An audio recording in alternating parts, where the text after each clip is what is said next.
गोंदिया जिल्ह्यामध्ये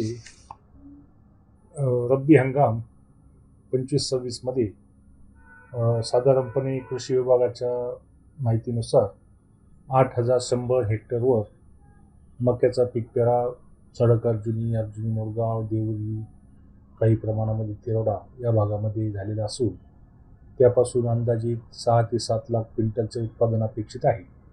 जिल्हा पणन कार्यालयामार्फत दिनांक 10 एप्रिलपासूनच आपण मका खरेदीसाठी केंद्र कार्यान्वित केलेले असून आतापर्यंत गोंदिया जिल्ह्यामध्ये 8 खरेदी केंद्र ही मकासाठी आपण नियुक्त केलेले असून त्याद्वारे 659 शेतकऱ्यांनी आतापर्यंत कालअखेरपर्यंत नोंदणी केलेली आहे.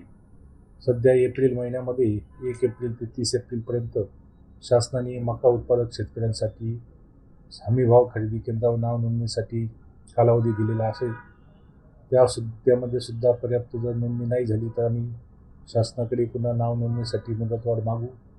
तरी माझी गोंदिया जिल्ह्यातील सर्व शेतकऱ्यांना, मका उत्पादक शेतकऱ्यांना विनंती आहे की आपण अर्जुनी मोरगाव तालुक्यामध्ये 3 केंद्र दिलेले आहे. त्या ठिकाणी नळेगाव बांध, अर्जुनी मोरगाव खरेदी संघ व अर्जुनी मोरगाव बाजार समिती, तसेच सडक अर्जुनीमध्ये सौंदड भातगिरणी आणि पांढरे येथे मका खरेदी केंद्र कार्यान्वित केलेले असून देवरीमध्ये हालदोली या ठिकाणी देवरी खरेदी संघाचे केंद्र कार्यान्वित केलेले आहे.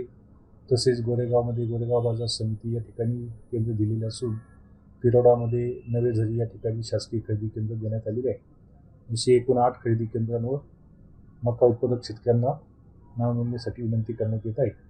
1 मेपासून यामध्ये प्रत्यक्ष उद्दिष्ट प्राप्त झाल्यानंतर मका खरेदी ही प्रत्यक्ष सुरू करण्यात येईल. सदर खरेदी ही तहसीलदार यांनी उपलब्ध करून दिलेल्या शासकीय गोदामात होत असल्यामुळे त्या ठिकाणी धान उत्पादकांनी 14% मॉइश्चरचा, मका उत्पादक शेतकऱ्यांनी 14% मॉइश्चरचाच मका वाळवून न्यावा याबाबत जाहीर आवाहन करण्यात येत आहे.